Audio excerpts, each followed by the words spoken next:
I'm dating coach and relationship expert Jennifer Hurwitz, and welcome to Doing Relationships Right. Raw, authentic, and insightful, this podcast is a no bullshit look at all things dating and relationships. The good, the not so good, and the what the hell was that? No worries, I've got you, and we'll figure it all out together without taking ourselves too seriously here on Doing Relationships Right. Good morning. This is Jennifer Hurwitz and Doing Relationships Right. Hi, everybody. It's Tuesday, and usually on Tuesday I have guests with me in the studio. But today, happy Tuesday and happy Just Jen. It's a Just Jen Tuesday. Look how I did that. I'm making it a Just Jen today because I can, because it's my show. So hi. Welcome. It's just me today for a little long, elongated version of Just Jen. So hi, welcome. I'm going to do a little bursting of your bubble today. A little pop. Look, I'm not pessimistic. I'm not a pessimistic person. I'm a realist.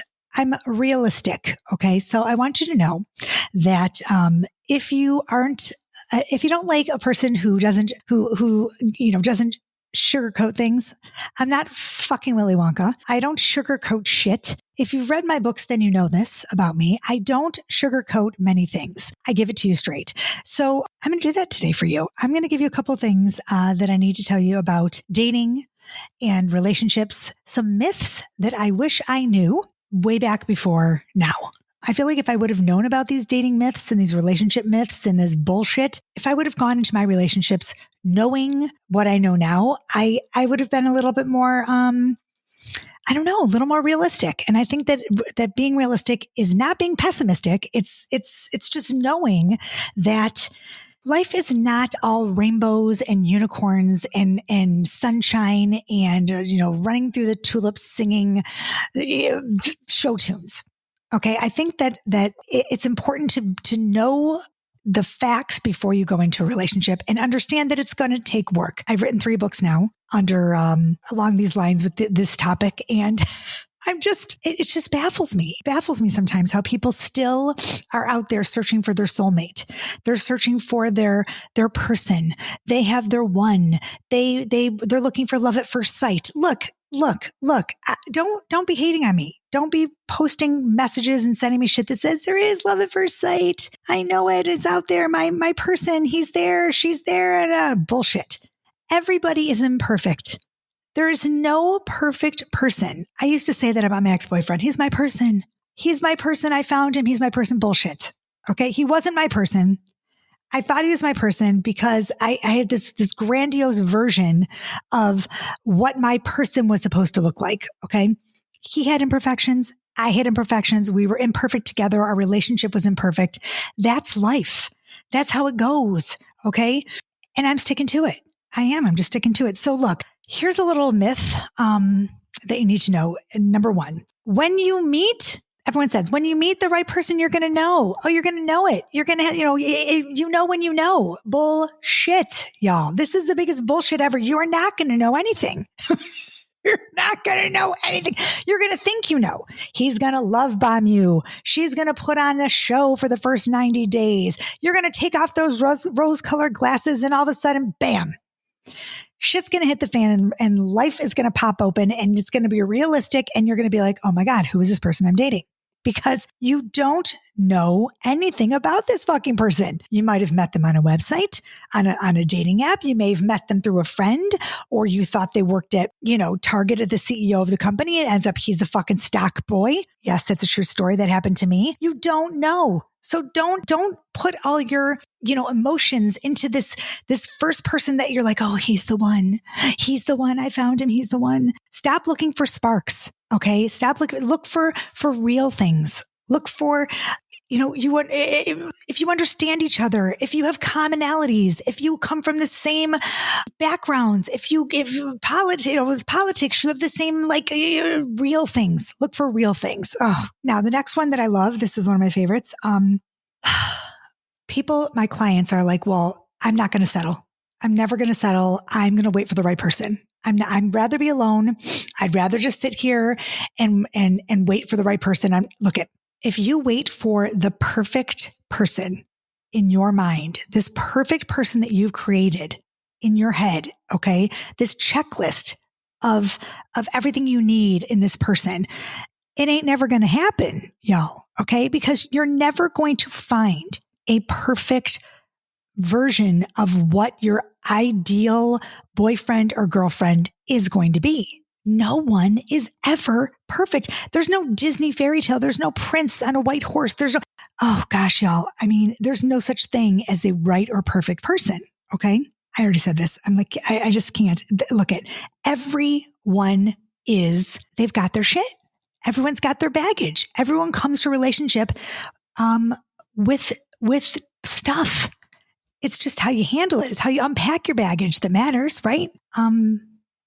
Yeah. I don't know. I think to myself, God almighty, what, y'all, what can I do to help you understand this? Another big myth that I think a lot of people really need to hear, especially younger people that are like getting engaged and they're in their 20s and 30s. And I tell my kids this all the time. People think that you don't have to work if you're with the right person. Like if you found the right person, it should be easy. If it's a good relationship, it shouldn't be hard. You shouldn't have to put work into it or effort. It should work. It should be right. If it's the right person, then, everything should be okay. It is such bullshit. Okay. You may be with a great person. You may love this person. You may be this may be like, it is the right person for you. Maybe you guys are a bit connected, but you still need to put the work in every single day. Okay. Being happy, it takes work. Being happily divorced takes work. Being in a happy relationship takes work. Being happy in your friendships take work. Being happy with yourself takes work. Okay. It all takes work. And if you're not working, if you're not putting in the work and putting in the effort in that relationship, you're taking it for granted. My last relationship, I worked and I worked and I worked as hard. I could not work anymore on my relationship. And it didn't matter because my partner wasn't putting any work in and I couldn't do it by myself. I just couldn't, So that's a big myth.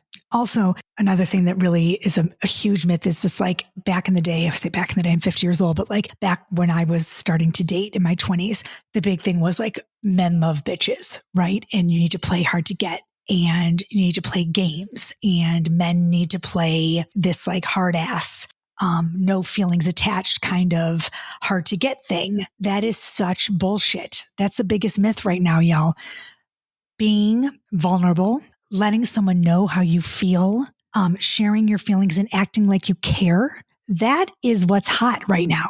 Okay. That's like having empathy, rising to the occasion, saying how you feel and what you want in your relationship. That is sexy. Okay. That's how you like, oh my gosh, like sharing, being vulnerable. It's how you get vulnerability back. It's how you cultivate emotion and love. And oh my God, it's just like, that's the mushy gushy stuff. I'm sure you, don't we all like people who want us? Don't we want to be with someone who wants us? Don't we want to be around people that like us and we like them back? It's like effort equals interest. I say it all the time, right? You got to get some to give some to get some, right? So don't play games. Don't be that coy bitch and like, make them wonder. And look at, if you want to text someone, text them. Oh, for the love of God, fucking text them. Okay. Text the person. Don't wait 3 days. Don't not say thank you after a date. Be kind. Kindness is sexy. Show up. Okay. Okay, y'all, we need to talk about the holidays and divorce. It's a stressful time for families, especially when alcohol is involved, and our friends at SoberLink want to help. SoberLink has teamed up with divorce and family law experts to provide information that offers peace of mind during the holidays. For those who still haven't heard about SoberLink, it is the solution if you are going through a divorce and custody case involving alcohol. Whether you are falsely accused of alcohol use or are concerned about your child's safety because of the other parent's alcohol use, SoberLink can help. SoberLink works to keep children safe, and its technology makes it a gold standard in alcohol monitoring systems. Don't miss out on SoberLink's free guide for the upcoming holiday season. Request it today at www.soberlink.com/DRR. That's soberlink.com. And also don't be fake. Don't be fake. Okay. If people are saying like, oh, don't show all your cards. I do believe that you should be able to go Tootsie Roll Pop. I tell my clients, those Tootsie Roll Pops where you have to lick them and lick them and lick them to get to the chewy, gooey, ooey center of the Tootsie Roll. Don't give away the ranch on the first date. Don't give all your deepest, darkest secrets. I don't believe in doing that. But I do believe in sharing. I do believe in, I don't know, like, your deepest, darkest secrets, maybe, but like positive attributes and saying how great you are. And like, I won my trophy in the third grade for, I was the fastest runner on whatever. It's kind of boring, right? I mean, you want to show your human side. You want to show that you have like a kind of I don't know, I can't think of the word, but whatever, you don't want to be superficial. You don't want to be superficial. You want to show up as your authentic self. Nobody is going to believe you if you sit there and you're like, oh, I'm perfect. And I was a cheerleader and I was the editor of the yearbook. And I used to do that shit on my first dates. Oh my God. I was a cheerleader in high school and I was the editor of the yearbook and I was the lead in every one of my plays in high school and everybody loved me. And I was so happy and I was a Spirit Award winner. I mean, bleh, right? It's like vomit. I want to vomit from that. Another myth. Okay, y'all, listen carefully. I wrote about this in my book. The myth is this. A lot of coaches out there, and I'm not bashing coaches, but a lot of relationship coaches say this, that you cannot date until you are the perfect version of yourself. Or you can't be happy. If you can't be happy single, you can't be happy in a relationship. I think that's bullshit. Absolute bullshit. Okay.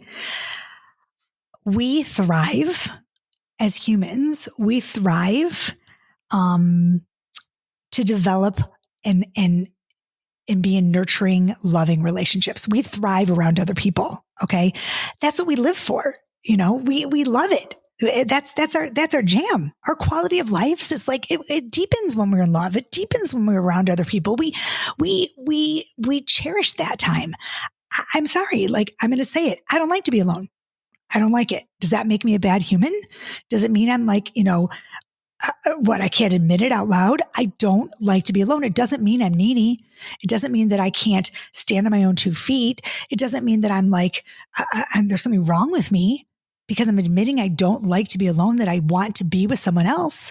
Someone said to me once, well, you've never been alone, Hurwitz. You go from boyfriend to boyfriend.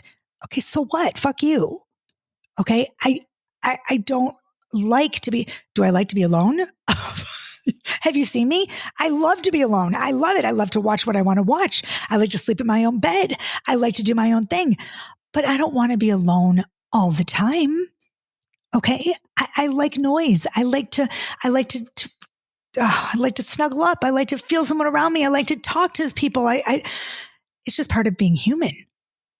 It's part of sharing my world and my life, whether it's a friend or my family or a boyfriend. I just think that's a crock of shit. And also, I'm never going to be perfect. Okay. I'm never going to, if I'm perfect, there's a problem. Okay. That's a fucking lie. No one is ever perfect. I'm perfectly imperfect.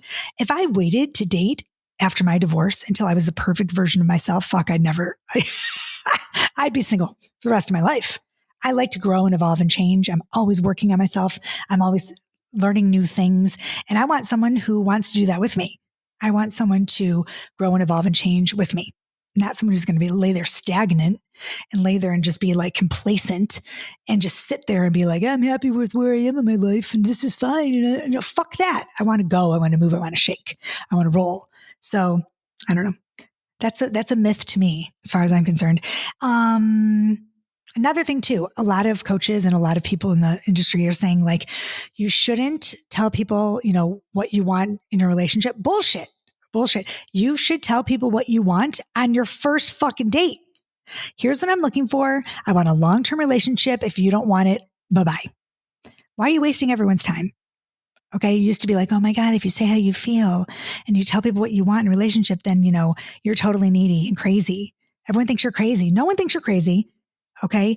You don't have to wait to talk about anything. You can talk about whatever the fuck you want. Define your relationship. It's never too soon to say how you feel. I don't give a rat's patootie. I'm sticking to it. And that's it. That's all there is to it. And check in as much as you want. It doesn't make you insecure to say to your partner, hey, how you feeling? How are we doing here? Can I do something better? Is there something that I can do to make this work a little more functional, like easier? What am I doing different, or what can I do differently to make this better? Okay, check in. Do a little check-in every night. How was our date today? Did we do good? Did we not? What can we do better? I mean, come on, y'all. It's not rocket science, but let's be honest. Let's be honest. And another thing too, text when you say what you want to say, when you want to say it, and text when you want to text. And, be a good communicator. So if you don't, if you wait to say how you feel, or it's funny, I just so you know, I'm dating a new guy, and he says to me, like, he has an angel on one shoulder and a devil on the other, because the angel says to him, no, don't say anything. You don't want to upset her. And the devil says, no, say something. You have to say it. Get it off your chest. Like, it's really cute because, we're like in the new stages in our relationship. So it's like, but you have to say how you feel, because if you don't say how you feel, you will end up resenting each other.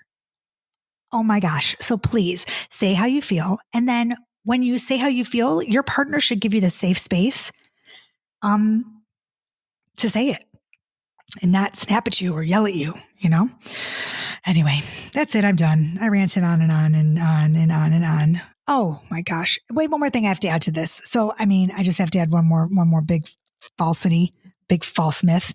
I used to think, and I was talking to Damona Hoffman about this. I think it was Damona, or maybe I saw it on one of her podcasts. If you don't follow Damona, go ahead. She's awesome. But we're talking about waiting to have sex and like when's the right time to have sex. And like, yes, I used to say absolutely, wait to have sex. Don't have sex on the first date. It's, deal with the repercussions, blah, blah, blah. But here's the thing. You know what? I'm sex positive, and I say have sex when you want to have sex. Just have sex when you want to have sex. Okay. Life is crazy and it's nuts, and, shit happens, but you have to do what feels right to you. Okay. And there's no right time, other than what feels comfortable to you. So like, I don't know. If you feel like having sex, have sex. And if you don't feel like having sex, don't have sex, but don't hold on to the outcome. Okay. When it's done, it's done. You can't take it back. I call it a nose job effect. After you have a nose job, right? It's done. There's no turning back. You can't unring a bell. So I always think to myself, is that a nose job effect? Like, would you say something to someone about their nose after they've had their nose done? Do you know what I'm saying? Like, I would never say to someone, clearly knowing they can't freaking fix the nose that just was on there. You see what I'm saying? You're not going to say, oh, I don't know. It's okay. Maybe I like it. No, you're going to say, I love it. It's awesome, because you can't fix the freaking nose job. Anyway, you see what I'm saying? Okay, that's it. It's been 18 minutes. It's under 20. I love it. I love it. I love it. I hope you guys like this episode about false myths. What did I call it again? Myths about dating and relationships, and Hurwitz's myths and things that I think are bullshit stuff about dating to forget as soon as you possibly can. And, hopefully they help you. So that's that. And if you need any more help, or you just don't need help at all, but you just want to read my new book, Midlife, Priceless, a dating coach's guide to finally doing relationships right. I talk about all this and more. The book is for everybody. It's a kind of do your own adventure kind of book, and you kind of go through it at your own pace, and there's different page turners and all this great stuff. And I'm really proud of it. So I hope if you do read the book that if you love it, you will give me a 5-star review on Amazon and share it with your friends and all that good stuff. So everybody do something fabulous for yourself today. Peace, love, and so much truth. Bye, guys. Hey, thanks for listening to Doing Relationships Right. Don't forget, if you enjoyed the show, subscribe, rate, and review wherever you get your podcast episodes. And please grab my books, One Happy Divorce and Woulda, Coulda, Shoulda on my website, jenniferhurwitz.com. And look out for my new book, all about doing dating right, coming soon. As usual, thanks for listening. See you next week. Peace, love, and truth.